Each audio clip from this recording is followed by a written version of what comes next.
ধূমপান ও মদ্যপান স্বাস্থ্যের পক্ষে ক্ষতিকর। Smoking and alcohol consumption is injurious to health.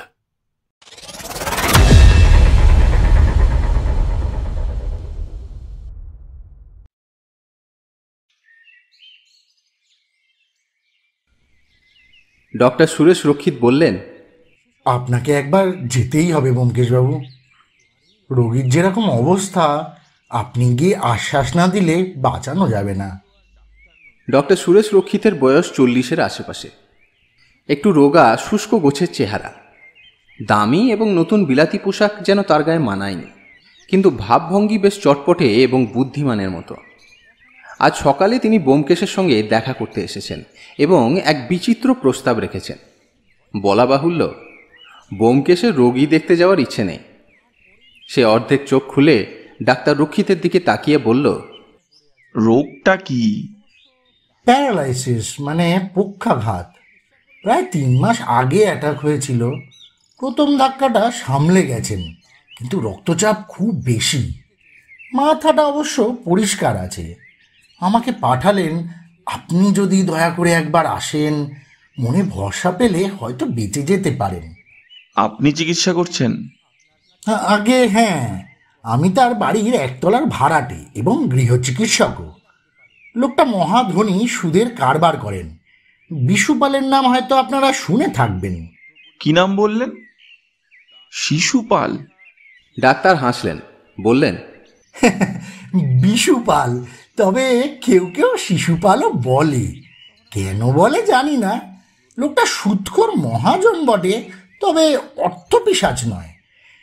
বিশেষত গত 3 মাস শয্যাশায়ী থেকে একেবারেই অসহায় হয়ে পড়েছেন। আমি কি করতে পারি? আমি তো আর ডাক্তার নই। তবে আসল কথা বলি, বিশুপালের এক খাতক আছে, নাম অভয় ঘোষাল। লোকটা ভয়ঙ্কর পাজি। বিপদে পড়ে বিশুপালের কাছ থেকে অনেক টাকা ধার নিয়েছিল, এখন আর শোধ দিচ্ছে না।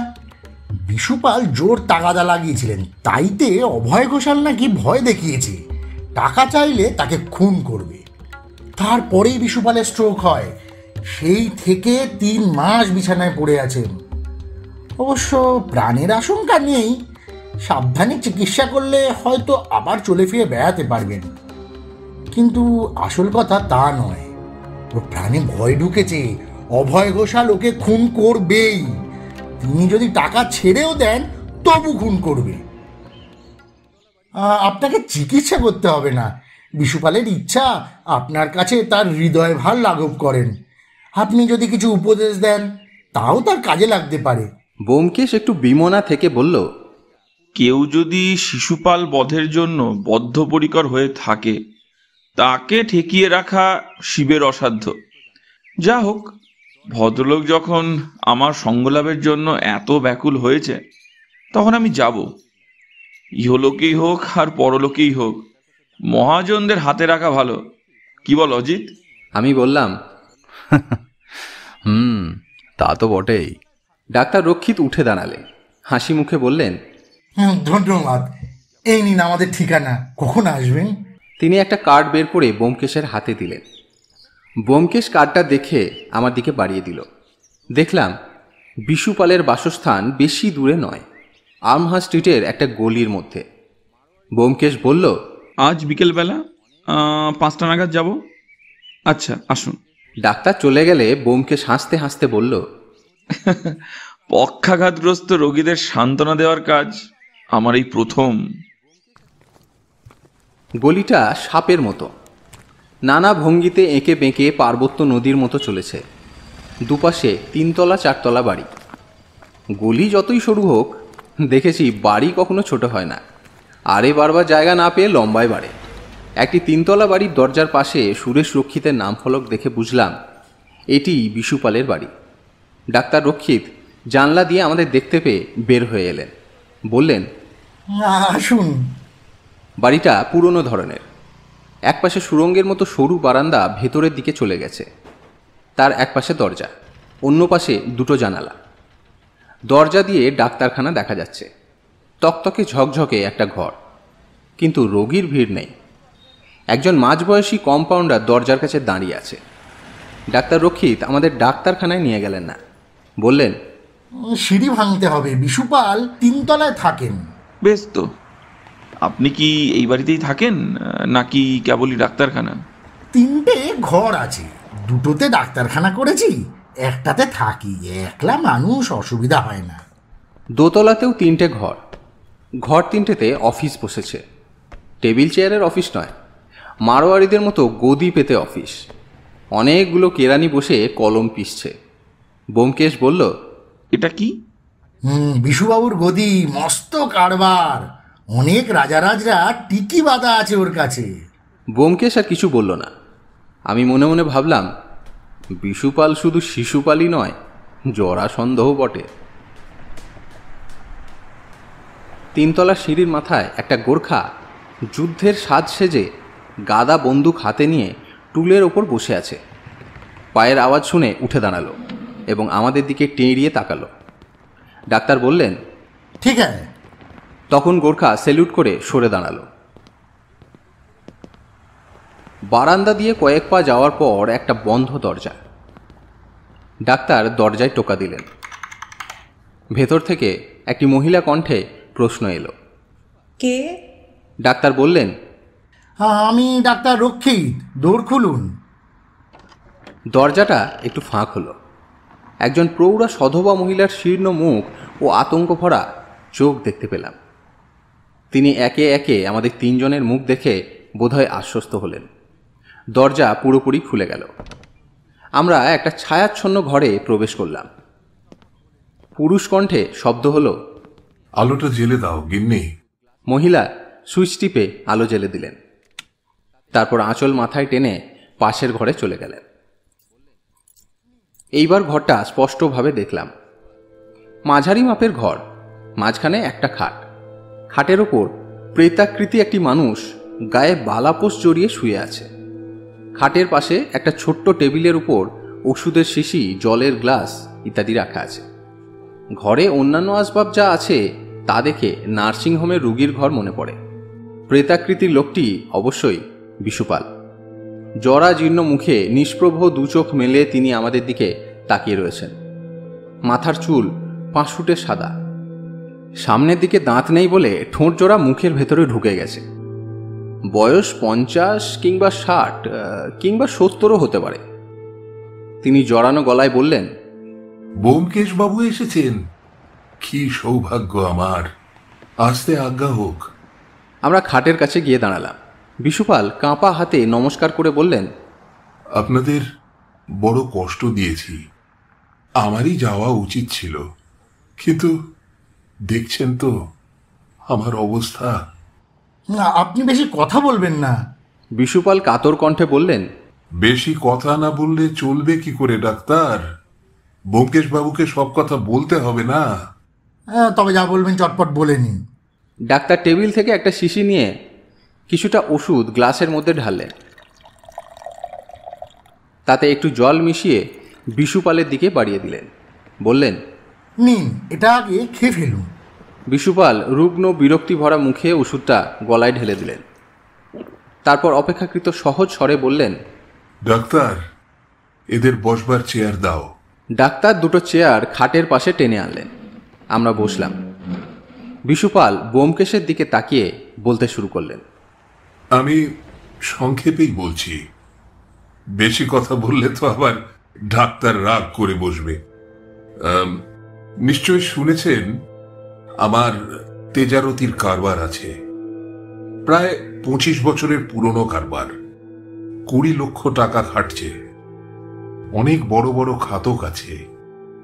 আমি কখনো জামিন জামানত না রেখে টাকা ধার দিই না, কিন্তু বছর 2 আগে আমার হঠাৎ কি যে দুর্মতি হয়েছিল, বিনা জামিনে 30,000 টাকা ধার দিয়ে ফেলেছিলাম একজনকে। এখন তার ফল ভুগছি। অভয় ঘোষালকে আপনি চেনেন না, আমি তার বাপকে চিনতাম। মহাশয় ব্যক্তি ছিলেন অধর ঘোষাল, অনেক বিষয় সম্পত্তি করেছিলেন। আমার সঙ্গে তার কিছু কাজ কারবার হয়েছিল, তাই আমি তাকে চিনতাম। সত্যিকারের সজ্জন ব্যক্তি বলতে যা বোঝায় তিনি তাই ছিলেন। বছর 10 আগে অধর ঘোষাল মারা গেলেন। তার একমাত্র পুত্র অভয় ঘোষাল বিপুল সম্পত্তির মালিক হয়ে বসল। অভয়কে আমি তখনও দেখিনি। বাপ মারা যাবার পর তার সম্বন্ধে 2-4টে কথা কানে আসত।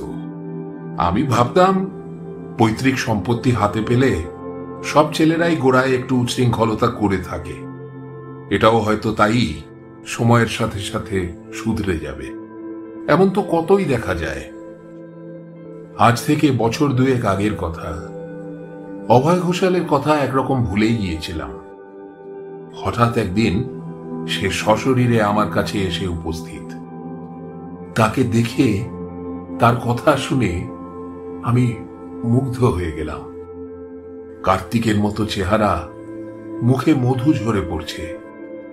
নিজের পরিচয় দিয়ে বলল, তার বাবা আমার বন্ধু ছিলেন, তাই সে বিপদে পড়ে সর্বাগ্রে আমার কাছেই ছুটে এসেছে। বড় বিপদ তার। শত্রুরা তাকে মিথ্যা খুনের মামলায় ফাঁসিয়েছে। কোনো মতে জামিন পেয়ে সে আমার কাছে ছুটে এসেছে। মামলা চালাবার জন্য তার 30,000 টাকা চাই।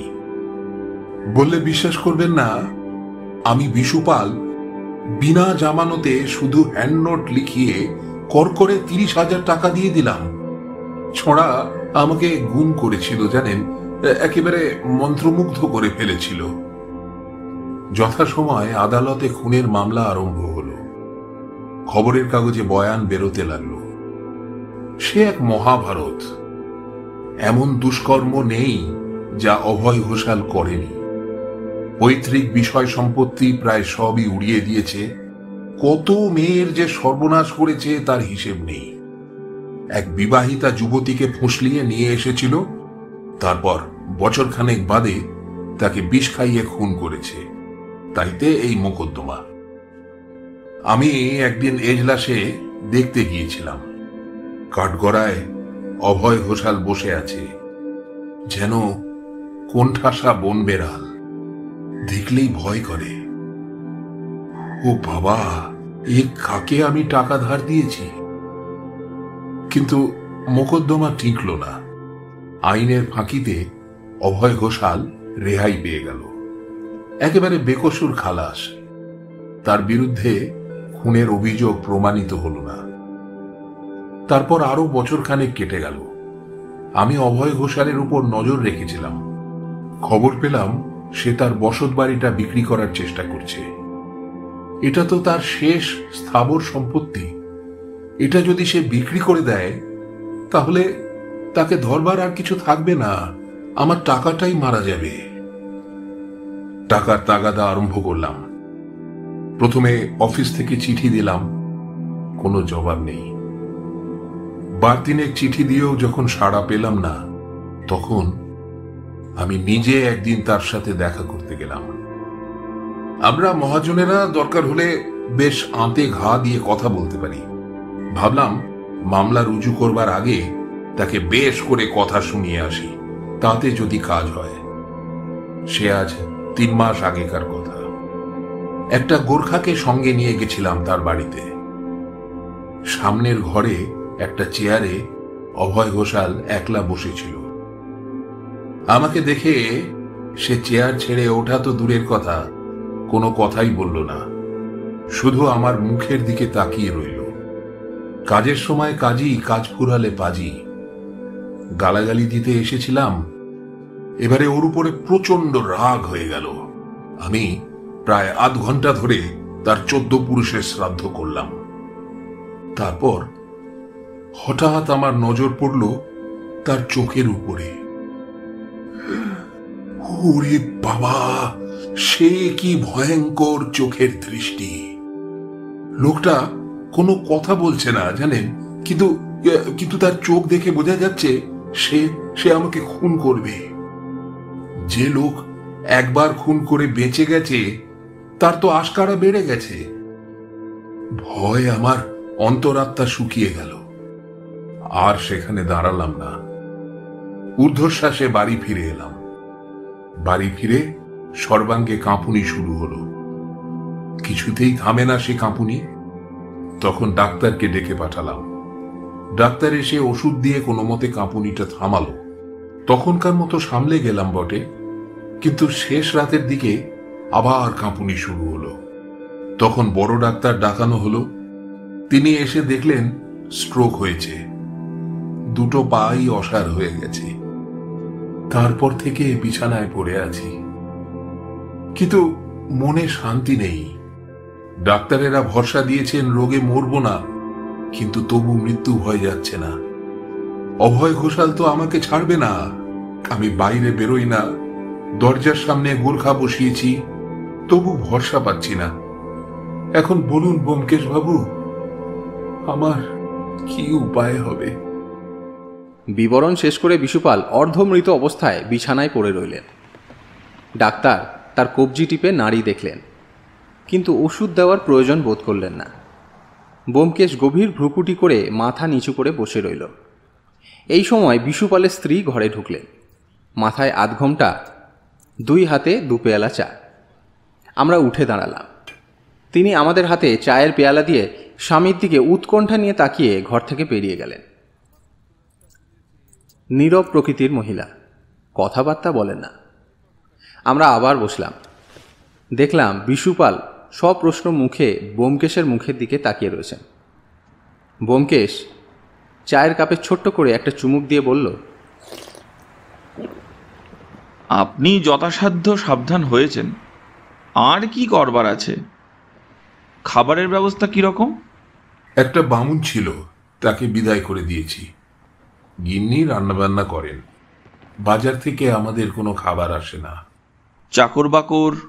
একটা ঝি আর একটা চাকর ছিল, তাদের তাড়িয়েছি।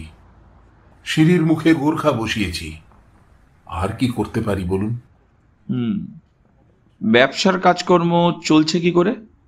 সেরেস্তাদার কাজ চালায়। নেহাত দরকার হলে ওপরে এসে আমাকে জিজ্ঞাসা করে যায়, কিন্তু তাকেও ঘরে ঢুকতে দিই না। দরজার কাছে দাঁড়িয়ে কথা বলে চলে যায়। বাইরের লোক বলতে ঘরে আসেন কেবল ডাক্তার। চায়ের কাপ শেষ করে ব্যোমকেশ উঠে দাঁড়ালো, হেসে বলল, যা যা করার দরকার সবই আপনি করেছেন। আর কি করা যেতে পারে ভেবে পাচ্ছি না। কিন্তু সত্যি কি অভয় ঘোষাল আপনাকে খুন করতে চায়? বিশুপাল উত্তেজিতভাবে উঠে বসবার চেষ্টা করে আবার শুয়ে পড়লেন। ব্যাকুল স্বরে বললেন, হ্যাঁ ব্যোমকেশ বাবু, আমার অন্তরাত্মা বুঝেছে ও আমাকে খুন করতে চায়। নইলে এত ভয় পাবো কেন বলুন? কলকাতা শহর তো মগের মুলুক নয়। তা বটে, কিন্তু এভাবে কতদিন চলবে? সেটাই তো ভাবনা, এভাবে কতদিন চলবে। তাই তো আপনার স্মরণ নিয়েছি ব্যোমকেশ বাবু, আপনি একটা ব্যবস্থা করুন। ভেবে দেখব, যদি কিছু মনে আসে আপনাকে জানাবো। আচ্ছা, আমরা চলি। ডাক্তার।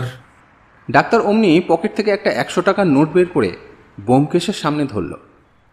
ব্যোমকেশ ভুরু কপালে তুলে বলল, এটা কি? বিশুপাল বিছানা থেকে বললেন, আপনার মর্যাদা। আপনাকে অনেক কষ্ট দিয়েছি, অনেক সময় নষ্ট করেছি। কিন্তু এরকম তো কোনো কথা ছিল না। তা হোক, এটা আপনাকে নিতে হবে। অনিচ্ছা ভরে ব্যোমকেশ টাকাটা নিল। এরপর ডাক্তার আমাদের নিচে নিয়ে চলল। সিঁড়ির মুখে গুরখা স্যালুট করল। সিঁড়ি দিয়ে নামতে নামতে ব্যোমকেশ বলল, এই লোকটা সারাক্ষণ পাহারা দেয়? না, ওরা 2 জন আছে, পুরনো লোক। আগে 2 তলায় পাহারা দিত। একজন বেলা 10টা থেকে রাত্রি 8টা পর্যন্ত থাকে, দ্বিতীয় ব্যক্তি রাত্রি 10টা থেকে সকাল 8টা অবধি পাহারা দেয়। সকালে 2 ঘন্টা এবং রাত্রে 2 ঘন্টা পাহারা থাকে না? না, সে সময় আমি থাকি। দোতলায় নেমে দেখলাম অফিস বন্ধ হয়ে গেছে। কেরানিরা দরজায় তালা লাগিয়ে বাড়ি ফিরেছে। নিচের তলায় নেমে ব্যোমকেশ বলল, আপনাকে 2-1টা প্রশ্ন করতে চাই। বেশ তো, আসুন আমার ডিসপেন্সারিতে। আমরা সামনের ঘরটিতে প্রবেশ করলাম। এটি রোগীদের ওয়েটিং রুম। নতুন টেবিল, চেয়ার, বেঞ্চি ইত্যাদি সাজানো গোছানো। কম্পাউন্ডার পাশের দিকের একটি বেঞ্চিতে 1 হাঁটু তুলে বসে ঢুলছিল। আমাদের দেখে পাশের ঘরে উঠে গেল। ব্যোমকেশ ঘরের চারিদিকে দৃষ্টি ঘুরিয়ে বলল, খাসা ডাক্তারখানা সাজিয়েছেন। সাজিয়ে রাখতে হয়, জানেন তো, ভেক না ধরলে ভিক মেলে না। কতদিনের প্র্যাকটিস আপনার? এখানে বছর 3 আছি, তার আগে মফস্বলে ছিলাম। ভালোই চলছে মনে হয়। কেমন? মন্দ নয়, চলছে টুকটাক করে। 2-4টে বাঁধা ঘর আছে। সম্প্রতি পয়সার কিছু বেড়েছে। বিশুবাবুকে যদি সারিয়ে তুলতে পারি। ব্যোমকেশ ঘাড় নাড়ল। হ্যাঁ, আচ্ছা ডাক্তারবাবু, বিশুপালের এই যে মৃত্যু ভয়, এটা কি ওর মনের রোগ, না সত্যিই ভয়ের কারণ আছে? ডাক্তার একটু চুপ থেকে বললেন, ভয়ের কারণ আছে অবশ্য। যাদের অনেক টাকা তাদের মৃত্যু ভয় বেশি হয়, কিন্তু বিশুপালের ভয় অমূলক নয়। অভয় ঘোষাল লোকটা সত্যিকার খুনি। আমি শুনেছি ও গোটা 3 খুন করেছে। এমনকি নিজের বাপকে বিষ খাইয়েছিল কিনা সে বিষয়ে সন্দেহ আছে। তাই নাকি? ভারী গুণধর ছেলে তো। এখন মনে পড়ছে, বছর 2 আগে ওর মামলার বয়ান কাগজে বেরিয়েছিল। ওর ঠিকানা আপনি জানেন নাকি? জানি, এই তো কাছেই, বড়জোর মাইলখানেক। যদি দেখা করতে চান ঠিকানা দিচ্ছি। এক টুকরো কাগজে ঠিকানা লিখে ডাক্তার ব্যোমকেশকে দিলেন। সে সেটি মুড়ে পকেটে রাখতে রাখতে বলল, আরেকটা কথা, বিশুপালের স্ত্রীর কি কোনো রোগ আছে? স্নায়ু রোগ, স্নায়বিক প্রকৃতির মহিলা। তারপর ছেলেপুলে হয়নি। বুঝেছি। আচ্ছা, চললাম। বিশুবাবু 100 টাকা দিয়ে আমাকে দায়ে ফেলেছেন, তার সমস্যাটা ভেবে দেখব। বাইরে তখন রাস্তার আলো জ্বলেছে। ব্যোমকেশ হাত ঘড়ি দেখে বলল, 6:30। চলো, খুনি আসামি দর্শন করে যাওয়া যাক। বিশুপাল যখন টাকা দিয়েছেন তখন কিছু তো করা দরকার। মোড়ের মাথায় একটা রিক্সা পাওয়া গেল। তাতে চড়ে আমরা উত্তর দিকে চললাম। লক্ষ্য করেছি আর্মহার্স্ট স্ট্রিটে লোক চলাচল অপেক্ষাকৃত অনেক কম। আশেপাশে সামনে পেছনে যখন জোয়ারে সমুদ্রের মতো জনস্রোত ছুটছে, তখন আর্মহার্স্ট স্ট্রিটের লোক চলাচল অনেকটাই কম। আর্মহার্স্ট স্ট্রিট সমুদ্রের পাশে চলা সরু খালের মতো নিস্তরঙ্গ পড়ে রয়েছে। রাস্তার উত্তর প্রান্তে এসে একটা নম্বরের সামনে রিক্সা থামল। আমরা নামলাম। ব্যোমকেশ নম্বর মিলিয়ে বলল, এই বাড়ি। বাড়িটা ঠিক ফুটপাতের ধারে নয়, মাঝখানে একটু খোলা জমি আছে। তাতে কাঁঠালি চাঁপার ঝাড় বাড়িটাকে রাস্তা থেকে আড়াল করে রেখেছে। দোতলা বাড়ির ওপরতলা অন্ধকার। নিচের একটা জানালা দিয়ে পাতার আড়াল ভেদ করে ঝিকমিক করে আলো আসছে। আমরা ছোট ফটক দিয়ে ভেতরে ঢুকলাম। সামনের ঘর টেবিল চেয়ার দিয়ে সাজানো, যেন অফিস ঘর। একটা লোক চেয়ারে বসে অলসভাবে পেন্সিল দিয়ে কাগজের ওপর হিজিবিজি কাটছে। আমরা দরজার দিকে এগোতে সে চোখ তুলে চাইল। সুপুরুষ বটে, বয়স আন্দাজ 35, টকটকে রং, কোকড়া চুলের মাঝখানে সিঁথি, নাক চোখ যেন তুলি দিয়ে আঁকা। আমিও বিশুপালের মতো মুগ্ধ হয়ে গেলাম। ব্যোমকেশ দরজার কাছ থেকে বলল, আসতে পারি? আমার নাম ব্যোমকেশ বক্সী, ইনি অজিত বন্দ্যোপাধ্যায়। অভয় ঘোষালের চোখের দৃষ্টি সতর্ক। তারপর সে ঠোঁটের কোণে একটা সুন্দর হাসি ফুটিয়ে বলল, সত্যান্বেষী ব্যোমকেশ বক্সী, আর কি সৌভাগ্য! আরে আসুন আসুন আসুন। আমরা গিয়ে অভয় ঘোষালের মুখোমুখি বসলাম। সে পেন্সিল নামিয়ে রেখে বলল, কি ব্যাপার বলুন দেখি? সম্প্রতি কোনো কুকার্য করেছি বলে তো মনে পড়ে না। আপনাকে দেখতে এলাম। ধন্যবাদ। আমি তাহলে একটি দর্শনীয় জীব।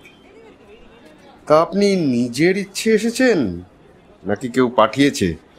পাঠায়নি কেউ, কিন্তু মহাজন বিশুপাল তার দুঃখের কথা আমাকে শোনালেন, তাই ভাবলাম একবার আপনার দর্শন করে যাই।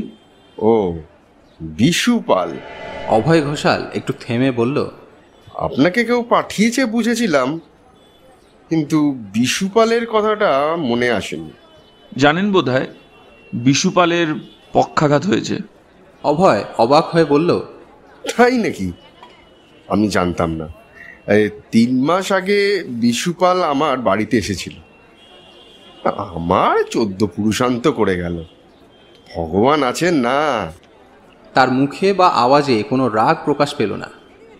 পেন্সিলটা তুলে আবার সে কাগজে হিজিবিজি কাটতে লাগলো। ব্যোমকেশ বলল, এখান থেকে ফিরে গিয়েই তার স্ট্রোক হয়েছিল। সেই থেকে তিনি নিজের বাড়িতে আবদ্ধ হয়ে আছেন। অবশ্য পক্ষাঘাত তার বাড়িতে আবদ্ধ থাকার একমাত্র কারণ নয়। আপনার ভয়ে তিনি বাড়ি থেকে বের হন না। আমার ভয়? বলেন কি? আমি খাতকে, সে মহাজন, আমারই তার ভয় লুকিয়ে থাকার কথা। অভয় ঘোষাল ভ্রু তুলে খুব অবাক হয়ে কথাগুলো বলল, কিন্তু তার ঠোঁটের কোণে হাসি লেগে রইল। ব্যোমকেশ বলল, তার ভয় হয়েছে আপনি তাকে খুন করবেন। এই দেখুন, যত দোষ নন্দ ঘোষ।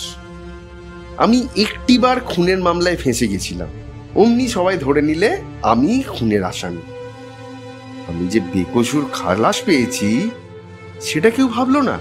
অভয় ঘোষাল একটু থেমে অপেক্ষাকৃত ধীর কণ্ঠে বলল, হ্যাঁ, তবে একটা কথা সত্যি, আমার কোষ্ঠীর ফল।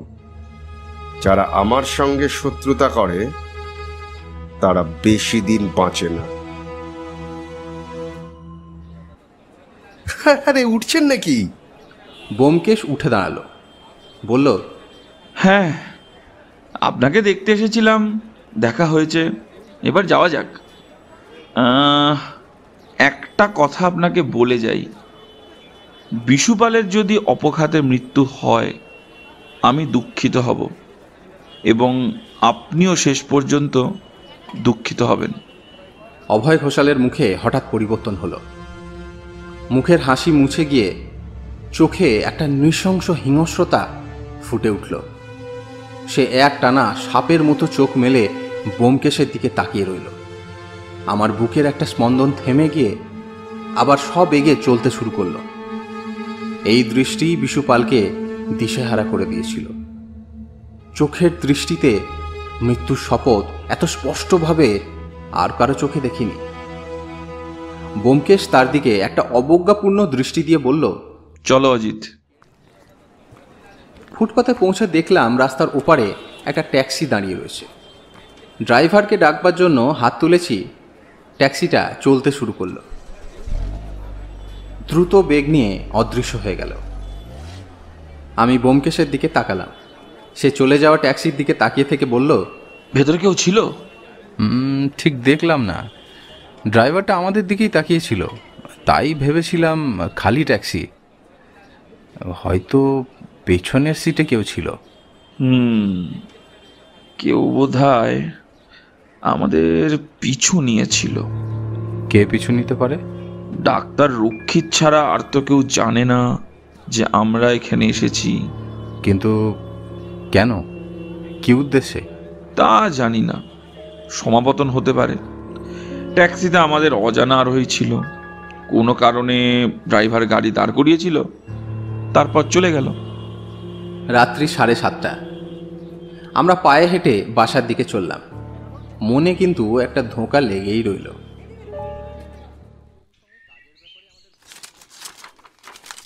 পরদিন সকালে খবরের কাগজ খুলেই বলে উঠলাম, ওহে। ব্যোমকেশ সঙ্গে সঙ্গে আমার দিকে ঘাড় ফেরালো। কি, বিশুপাল খুন হয়েছে? বিশুপাল নয়, অভয় ঘোষাল। ব্যোমকেশ কিছুক্ষণ বোকার মতো আমার মুখের দিকে তাকিয়ে রইল। তারপর কাগজটা আমার হাত থেকে কেড়ে নিয়ে পড়তে শুরু করলো। খবরের কাগজে বিবরণ খুব সংক্ষিপ্ত। কাল রাতে আর্মহার্স্ট স্ট্রিটের বাসিন্দা অভয় ঘোষাল নামক এক ধনী ব্যক্তি ঘুমন্ত অবস্থায় বিছানায় খুন হয়েছেন। পুলিশ ঘটনাস্থলে পৌঁছেছেন। কে খুন করেছে তা এখনো জানা যায়নি। 2 বছর আগে অভয় ঘোষাল খুনের অভিযোগে আসামি হয়ে বেকসুর খালাস হয়েছিলেন। মনটা অন্যরকম সম্ভাবনার জন্য প্রস্তুত ছিল, তাই অনেকক্ষণ গুম হয়ে রইলাম। কাল রাত্রি 7:30 পর্যন্ত আমরা তাকে দেখেছি। সে হাসি মুখে খুব স্বচ্ছন্দভাবে ব্যোমকেশের সঙ্গে হালকা বাকযুদ্ধ করেছে। তারপর কি হলো? সে ব্যঙ্গ করে বলেছিল তার অনেক বন্ধু আছে। ট্যাক্সিতে তবে কি তার বন্ধু ওত পেতে বসেছিল? আমরা চলে যাওয়ার পর ফিরে এসে তাকে খুন করেছে, কিংবা ট্যাক্সির লোকটা ডাক্তার রক্ষিত? কিন্তু ডাক্তার রক্ষিত তাকে খুন করতে যাবে কেন? বেশি জল্পনা কল্পনা করার আগেই দারোগা রমাপতিবাবু এসে হাজির হলেন। রমাপতিবাবুর সঙ্গে কাজের ব্যাপারে আমাদের ঘনিষ্ঠতা না থাকলেও অল্প পরিচয় ছিল। আমাদেরই সমবয়স্ক ব্যক্তি, মজবুত চেহারা, অমায়িক বাচনভঙ্গি, চোখের দৃষ্টি মর্মভেদী। ব্যোমকেশ আপ্যায়ন করে তাকে বসতে বলল, কাগজে দেখলাম আপনার এলাকায় খুন হয়েছে। রমাপতিবাবু চোখ কুঁচকে বললেন, আপনি অভয় ঘোষালকে চিনতেন? চিনতাম না, কাল সন্ধেবেলা পরিচয় হয়েছিল। আমরা তার বাড়িতে গিয়েছিলাম তার সঙ্গে দেখা করতে। তাই নাকি? দেখা করতে গিয়েছিলেন কেন? ব্যোমকেশ হেসে মাথা নাড়িয়ে বলল, আগে আপনি খবর বলুন, তারপর আমি বলবো। রমাপতিবাবু কিছুক্ষণ ইতস্তত করলেন, তারপর বললেন, আচ্ছা, আমি আগে বলছি। অভয় ঘোষালের ওপর অনেক দিন থেকে পুলিশের নজর ছিল। লোকটা ভদ্রতার মুখোশ পরে বেড়াতো, কিন্তু এত বড় শয়তান খুব কম দেখা যায়। কত ভদ্র ঘরের মেয়ের সর্বনাশ করেছে তার ঠিক ঠিকানা নেই। নিজের একটা স্ত্রী ছিল, হঠাৎ অপঘাতে মৃত্যু হয়। তারপর এক ভদ্রলোকের স্ত্রীকে নিয়ে উধাও হয়েছিল। ভদ্রলোক স্ত্রীকে ডিভোর্স করেন। তখন স্ত্রীলোকটি বোধহয় অভয়কে বিয়ে করার জন্য বায়না ধরেছিল। অভয় তাকে বিষ খাইয়ে মারে। অভয়কে পুলিশ অ্যারেস্ট করল। মামলা কোর্টে উঠল, কিন্তু মামলা টিকল না। অভয়ের অপরাধ পাকাপাকি প্রমাণ হল না। 302 ধারায় মামলা হয়। এসপার নয় ওসপার, অভয় ঘোষাল ছাড়া পেয়ে গেল। এই হলো অভয় ঘোষালের ইতিহাস। কলকাতা শহরে অন্তত 10 জন লোক আছে যারা তাকে খুন করতে পারলে খুশি হয়। কাল রাত্রে আন্দাজ 12টার সময় অভয়ের বাড়ির চাকরানি থানায় এসে খবর দেয় যে অভয় খুন হয়েছে।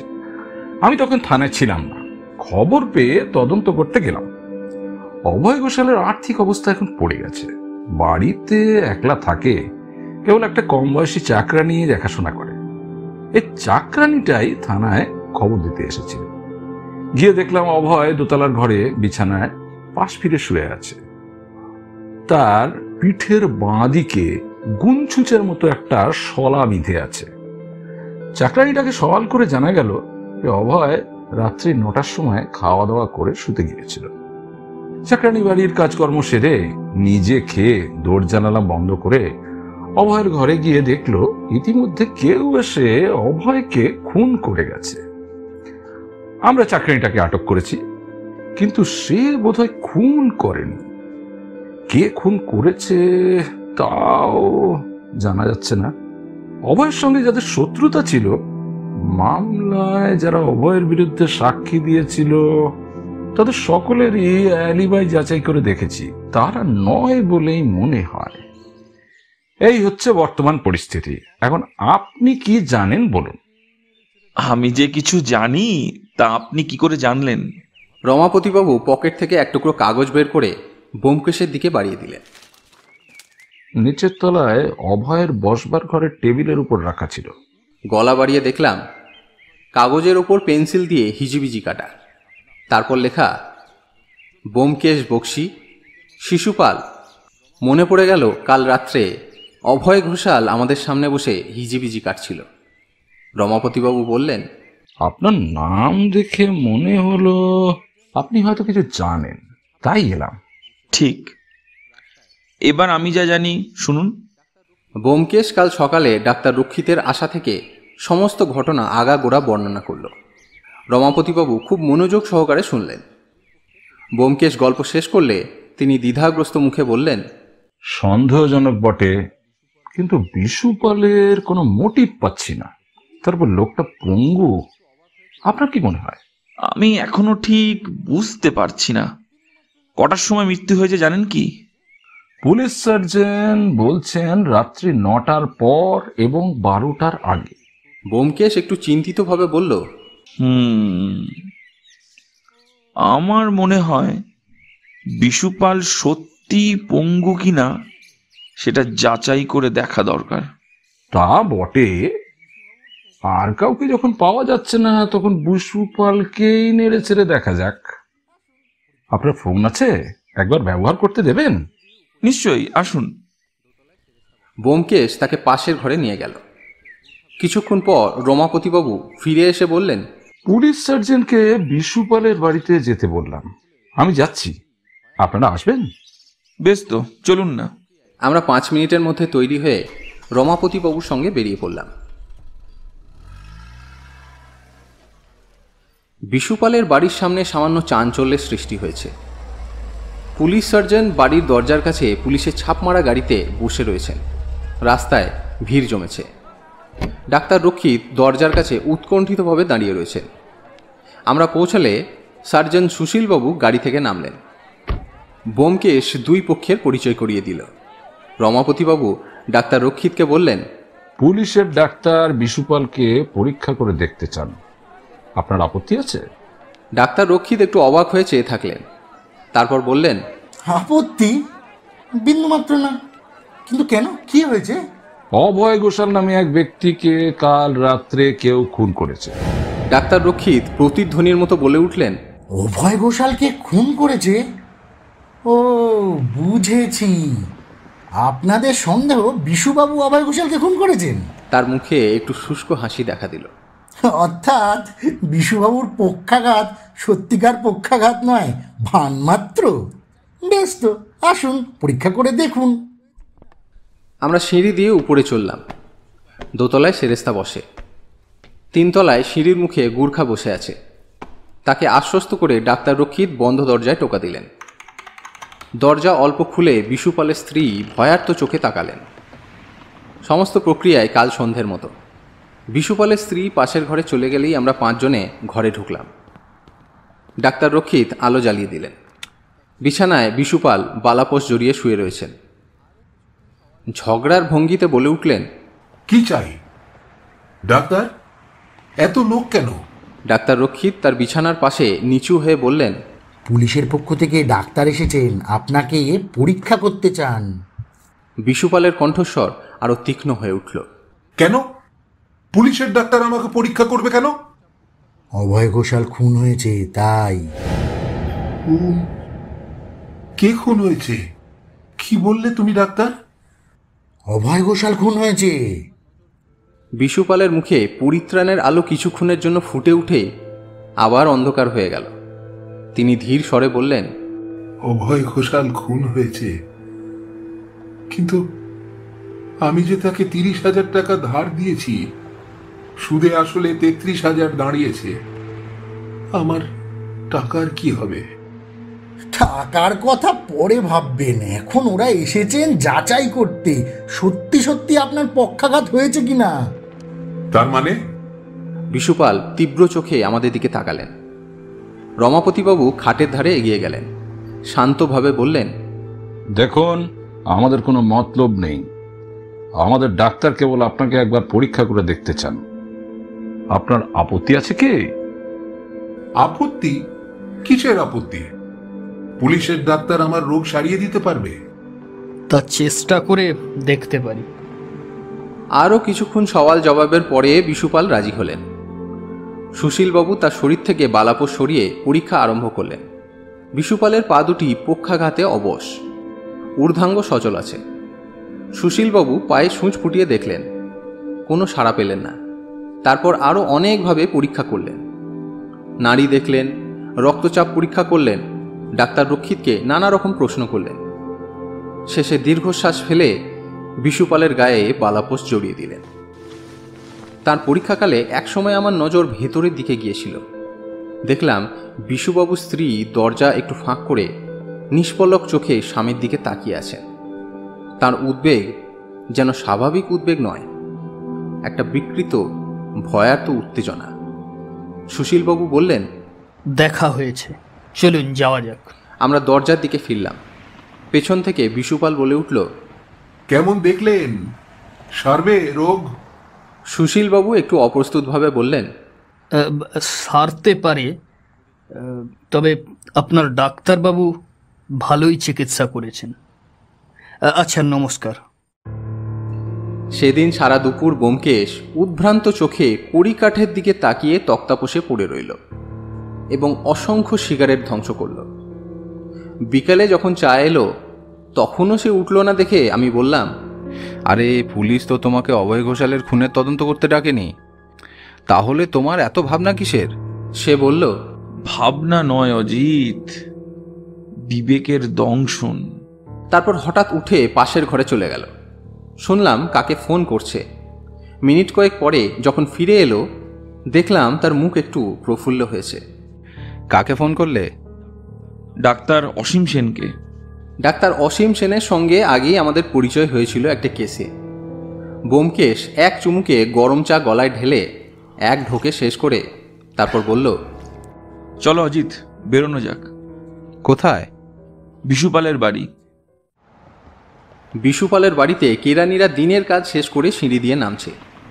ডাক্তার রক্ষিত রোগী দেখার ঘরে টেবিলের ওপর পা তুলে সিগারেট টানছিলেন। আমাদের দেখে চট করে পাটা নামিয়ে নিলেন। ব্যোমকেশ বলল, আপনার রোগী কেউ নেই দেখছি, একবার ওপরে চলুন, আপনার সামনে বিশুপালকে দুটো কথা বলবো। ডাক্তার প্রসন্ন চোখে ব্যোমকেশের দিকে তাকালেন, তারপর আর কথা না বাড়িয়ে আমাদের উপরে নিয়ে চললেন। গোর্খা উধাও হয়েছে। বিশুবাবুর ঘরের দরজা খোলা। আমরা ঢুকলাম। আজ আর আলো জ্বালানোর প্রয়োজন পড়ল না। খোলা জানালা দিয়ে পর্যাপ্ত আলো আসছে। বিশুপালের অপঘাতে মৃত্যু ভয় কেটেছে। তিনি পিঠের নিচে কয়েকটা বালিশ দিয়ে বিছানায় আধশোয়া হয়েছিলেন। আমাদের পায়ের আওয়াজে চমকে ফিরে তাকালেন। ব্যোমকেশ বিছানার পাশে গিয়ে কিছুক্ষণ বিশুপালের মুখের দিকে তাকিয়ে রইল, তারপর ধীরে ধীরে বলল, খুব খেলা দেখালেন আপনি। বিশুপালের চোখ দুটো পেঁচার চোখের মতো ব্যোমকেশের দিকে তাকিয়ে রইল। ব্যোমকেশ দাঁতে দাঁত চেপে বলল, ডাক্তারকে দলে টেনেছিলেন তার কারণ ডাক্তার না হলে আপনার কার্যসিদ্ধি হতো না, কিন্তু আমাকে দলে টানলেন কেন? আমি আপনার পক্ষে সাক্ষী দেব সেই জন্যে? ডাক্তার এতক্ষণ আমাদের পেছনে ছিলেন, এখন লাফিয়ে সামনে চলে এলেন। এসব কি বলছেন আপনি? আমার নামে কি বদনাম দিচ্ছেন? খোঁচা খাওয়া বাঘের মতো ব্যোমকেশ তার দিকে ঘুরে তাকালো। ডাক্তার, প্রোকেন বলে কোনো ওষুধের নাম শুনেছ? ডাক্তার ফুটো বেলুনের মতো চুপসে গেলেন। ব্যোমকেশ আরও কিছুক্ষণ তার দিকে আরক্ত চোখে তাকিয়ে থেকে বিশুপালের দিকে ফিরল। পকেট থেকে 100 টাকার নোট বের করে বিছানার উপর ফেলে দিয়ে বলল, এই নিন আপনার টাকা, আমি আপনাদের দুজনকে ফাঁসি কাটে তুলতে পারি, এই কথাটা ভুলে যাবেন না। আপনাকে 2 দিন হেফাজতে রাখলেই পক্ষাঘাতের প্রকৃত স্বরূপ বেরিয়ে পড়বে। বিশুপাল প্রায় কেঁদে উঠলেন। ব্যোমকেশ বাবু, দয়া করুন, দয়া করুন ব্যোমকেশ বাবু। আমি যা করেছি প্রাণের দায়ে করেছি, নিজের প্রাণ বাঁচাবার জন্য করেছি ব্যোমকেশ বাবু। এক শর্তে দয়া করতে পারি, আপনাকে 1 লক্ষ টাকা প্রতিরক্ষা তহবিলে দান করতে হবে। রাজি আছেন? বিশুপাল কাতর কণ্ঠে বললেন, 1 লক্ষ টাকা? হ্যাঁ, 1 লক্ষ টাকা, 1 পয়সা কম নয়। কাল সকালে আপনি রিজার্ভ ব্যাংকে 1 লক্ষ টাকা জমা দিয়ে আমার কাছে রসিদ পাঠিয়ে দেবেন। যদি টাকা না দেন... আচ্ছা আচ্ছা, দেব 1 লক্ষ টাকা। মনে থাকে যেন, কাল 12টা পর্যন্ত আমি রিজার্ভ ব্যাংকের রসিদ দেখার জন্য অপেক্ষা করব। চলো অজিত। খেতে খেতে ভাবছিলাম প্রতিরক্ষা তহবিলে 1 লক্ষ টাকা চাঁদা খুবই আনন্দের কথা, কিন্তু ব্যোমকেশ দুটো খুনিকে হাতে পেয়ে ছেড়ে দিল কেন? ব্যোমকেশ বোধহয় আমার মুখ দেখে মনের কথা বুঝতে পেরেছিল।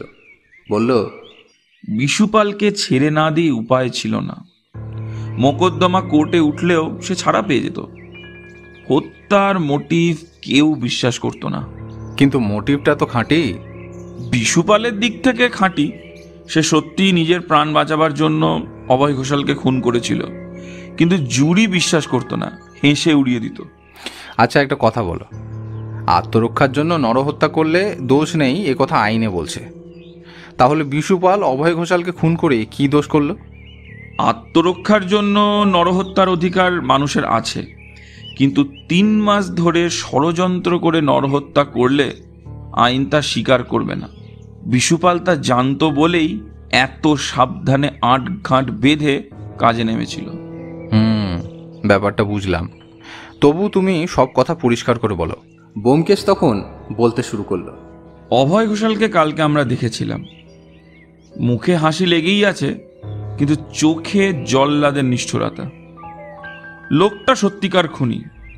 ওর সম্বন্ধে আমরা যা শুনেছি তা এক বর্ণ মিথ্যে নয়। বিশুপাল মিষ্টি কথায় ভুলে অভয় ঘোষালকে 30,000 টাকা ধার দিয়েছিল। তারপর যখন ধার শোধ করার পালা এলো তখন আর অভয় ঘোষালের দেখা নেই। কে কার টাকা ধারে? বিশুপাল তখনও অভয় ঘোষালকে পুরোপুরি চিনত না। সে একদিন তার বাড়িতে গিয়ে 14 পুরুষান্ত করল। অভয় ঘোষাল একটি কথাও বলল না, কেবল তার পানে চেয়ে রইল। সে চাউনি দেখে বিশুপাল ভয় পেয়ে গেল। সে বুঝতে পারল অভয় ঘোষাল কি ধাতুর লোক। সে আগেও খুন করেছে, এবার তাকে খুন করবে। বিশুপালও কম নয়। সে যখন পাকাপাকি বুঝল যে অভয় ঘোষাল তাকে খুন না করে ছাড়বে না, তখন সে ঠিক করল অভয় ঘোষালকে সে তার আগে খুন করবে। তার টাকা মারা যাবার ভয় নেই, কারণ অভয় ঘোষালের একটা বাড়ি আছে, সেটা ক্রোক করে টাকা আদায় করা যাবে। খুন করার ব্যাপারেও বিশুপালের একটা সুবিধা ছিল। সে জানতো যে অভয় ঘোষাল তাকে খুন করতে চায়, কিন্তু বিশুপাল যে অভয় ঘোষালকে খুন করতে চায় এ কথা অভয় ঘোষাল জানতো না। তাই সে সাবধান হয়নি। বিশুপালের বাড়ি থেকে বেরোনো বন্ধ হলো। সিঁড়ির মুখে গুর্খা মোতায়েন হলো। তারপর বিশুপাল প্ল্যান ঠিক করতে বসল। নিচের তলার ভাড়াটে ডাক্তার সুরেশ রক্ষিত। বেশ বোঝা যায় তার প্র্যাকটিস নেই। সে বাড়ি ভাড়া দিতে পারে না, তাই বিশুপালের খাতক হয়ে দাঁড়িয়েছিল। বিশুপাল তাকে ডেকে নিজের প্ল্যান বলল। ডাক্তারের গলায় ফাঁস, সে রাজি হলো। বিশুপাল নতুন আসবাব কিনে ডাক্তারের ডিসপেন্সারি সাজিয়ে দিল, যাতে মনে হয় ডাক্তার হেজিবেজি ডাক্তার নয়, তার বেশ পসার আছে। তারপর বিশুপালের পক্ষাঘাত হলো। আজকাল ডাক্তারি শাস্ত্রে অনেক উন্নতি হয়েছে। আগে রোগীকে অপারেশনের জন্য অজ্ঞান করতে হলে ক্লোরোফর্ম দিতে হতো, এখন আর তার দরকার হয় না। প্রোকেন জাতীয় একরকম ওষুধ বেরিয়েছে। মেরুদণ্ডের স্থান বিশেষে ইঞ্জেকশন দিলে শরীরের স্থান বিশেষ অসাড় হয়ে যায়, তখন শরীরের সেই অংশে স্বচ্ছন্দে অপারেশন করা যায়। রোগী ব্যথা অনুভব করতেই পারে না। ডাক্তার রক্ষিত তাই করেছিল। বিশুপালের পা দুটো অসাড় হয়ে গেল। তখন একজন নামকরা ডাক্তারকে ডাকা হলো। তিনি দেখলেন পক্ষাঘাত, সেই রকম ব্যবস্থা করে গেলেন। প্রোকেন জাতীয় ওষুধের ফল 5-6 ঘন্টা থাকে, তারপর আর থাকে না। কিন্তু সে খবর বাইরের লোকে জানে না, কেবল বিশুপালের স্ত্রী আর ডাক্তার জানে। কেরানিরা দোতলায় আসে, তারা জানতে পারে মালিকের পক্ষাঘাত হয়েছে। সেরেস্তাদার ঘরে ঢুকতে পায় না। দোরের কাছ থেকে দেখে যায় মালিক বিছানায় পড়ে রয়েছে। কারুর অবিশ্বাস হয় না, অবিশ্বাসের কোনো কারণ নেই। কিন্তু বিশুপাল ঝানু লোক, সে কাঁচা কাজ করবে না। নিরপেক্ষ নির্লিপ্ত সাক্ষী চাই, এমন সাক্ষী চাই যাদের কথা কেউ অবিশ্বাস করবে না। কাল সকালে সে ডাক্তারকে দিয়ে আমাকে ডেকে পাঠালো। আমি যেতে রাজি হলাম। ডাক্তার ফিরে গিয়ে বেলা 1টা আন্দাজ বিশুপালকে শিরদাঁড়ায় প্রোকেন ইঞ্জেকশন দিল। আমরা 5টার সময় গিয়ে দেখলাম বিশুপাল শয্যাশায়ী, উত্থান শক্তি রহিত। সে তার দুঃখের কথা আমাকে শোনালো। তারপরে 100 টাকা দক্ষিণা দিয়ে বিদায় করল। তার মতলব ঠিক করা ছিল, কাল রাত্রেই অভয়কে খুন করবে। আমি অভয়ের ঠিকানা নিয়েছি, সে খবর ডাক্তার বিশুপালকে জানালো। বিশুপালের ভাবনা হলো, আমরা যদি বেশি রাত পর্যন্ত অভয় ঘোষালের বাড়িতে থাকি তাহলে তার প্ল্যান ভেস্তে যাবে। সে ডাক্তারকে ডেকে পাঠালো আমাদের ওপর নজর রাখতে। ডাক্তার ট্যাক্সিতে অভয় ঘোষালের বাড়ির সামনে বসে অপেক্ষা করতে লাগলো। তারপর আমরা যখন অভয়ের বাড়ি থেকে বেরোলাম তখন সে নিশ্চিন্ত হয়ে চলে গেল। Line clear. সন্ধ্যে 7টা নাগাদ বিশুপালের শরীরের জড়তা কেটে গেল, সে চাঙ্গা হয়ে উঠল। রাত্রি আন্দাজ 8টার সময় একটা গোর্খা চলে যায়, দ্বিতীয় গোর্খা আসে 10টার সময়। বিশুপাল আন্দাজ 9টার সময় বাড়ি থেকে বেরোলো, বোধহয় র্যাপার মুড়ি দিয়ে বেরিয়েছিল। হাতে ছিল গুনছুচের মতো একটা অস্ত্র। গত 3 মাসে সে অভয় ঘোষালের চাল চলন সম্বন্ধে খোঁজখবর নিয়ে রেখেছিল। বাড়িতে একটা ঝি ছাড়া কেউ থাকে না। অভয় ঘোষাল 9টার সময় খাওয়া দাওয়া সেরে শুতে যায়। সদর দরজা ভেজানো থাকে। চাকরানি বোধহয় 10টার পর রান্নাঘরের কাজকর্ম সেরে সদর দরজা বন্ধ করে দেয়। সুতরাং বিশুপালের কোনো অসুবিধাই হলো না। অভয় ঘোষালকে খুন করে সে 10টার আগেই নিজের বাড়িতে ফিরে এলো। কেউ জানতে পারল না। যদি কেউ তাকে দেখেও ফেলতো তাহলেও বিশুপালের অ্যালিবাই ভাঙা শক্ত হতো। যে লোক 3 মাস পক্ষাঘাতে শয্যাশায়ী, সে খুন করতে যাবে কি করে? খুন করার মোটিভ কোথায়? আজ ভোরবেলা বিশুপাল আর একটা ইঞ্জেকশন নিল। সাবধানের মান নেই। তারপর পুলিশ ডাক্তারকে আমরা নিয়ে গেলাম। পুলিশ ডাক্তার পরীক্ষা করে দেখলেন পক্ষাঘাতী বটে। আমার মনটা গোড়া থেকেই খুঁতখুত করছিল। একটা সুদখোর মহাজন কেবল আমাকে তার দুঃখের কাহিনী শোনাবার জন্য 100 টাকা খরচ করবে। এইখানেই বিশুপাল একটা ভুল করেছিল। তারপর আজ সকালে যখন কাগজে অভয় ঘোষালের মৃত্যু সংবাদ পড়লাম, তখন আর সন্দেহ রইল না যে বিশুপালই অভয় ঘোষালের মৃত্যু ঘটিয়েছে। কিন্তু কি করে? 3 জন লোক আছে, বিশুপাল নিজে, তার স্ত্রী, ডাক্তার রক্ষিত। ডাক্তার রক্ষিত খুবই প্যাঁচে পড়েছে। সে বিশুপালকে পরোক্ষভাবে সাহায্য করতে পারে, কিন্তু নিজের হাতে খুন করবে কি? বিশ্বাস হয় না। বিশুপালের স্ত্রী মেয়ে মানুষ, স্বামীকে বাঁচাবার জন্য সে অভয় ঘোষালকে হাতের কাছে পেলে বিষ খাওয়াতে পারে, কিন্তু অত দূরে গিয়ে ছুরি চালানো তার পক্ষে সম্ভব নয়। ছুরি মেয়ে মানুষদের অস্ত্র নয়। বাকি রইল বিশুপাল, কিন্তু সে তো পক্ষাঘাতে পঙ্গু। গোর্খা দুটোকে প্রথমেই বাদ দিয়েছি। প্রাণী হত্যায় তাদের অরুচি নেই, তারা কুঁকড়ি চালাতেও জানে। কিন্তু বিশুপাল নিজের গোর্খা দারোয়ানকে দিয়ে খুন করবে এত কাঁচা ছেলে সে নয়। গোর্খাদের মাথায় পেঁচালো বুদ্ধি নেই, তারা সরল এবং গুয়ার। ধরা পড়লেই সত্যি কথা বলে ফেলবে। তবে হঠাৎ আসল কারসাজিটা আমার চোখের ওপর ভেসে উঠল। ডাক্তারি শাস্ত্রে জ্ঞান থাকলে অনেক আগেই বুঝতে পারতাম। বিশুপালের পক্ষাঘাত সত্যিকারের পক্ষাঘাত নয়, পক্ষাঘাতের অস্থায়ী বিকল্প ডাক্তারি প্রক্রিয়ার দ্বারা তৈরি করা হয়েছে। ডাক্তার অসীম সেনকে ফোন করলাম। তিনি প্রবীণ ডাক্তার, এক কথায় বুঝিয়ে দিলেন। আমার দুঃখ এই যে বিশুপালের সঙ্গে সঙ্গে ডাক্তার রক্ষিত ছাড়া পেয়ে গেল। ডাক্তার হয়ে সে যে কাজ করেছে তার ক্ষমা নেই। যাই হোক, প্রতিরক্ষা তহবিলে 1 লক্ষ টাকাই বা মন্দ কি? হ্যাঁ,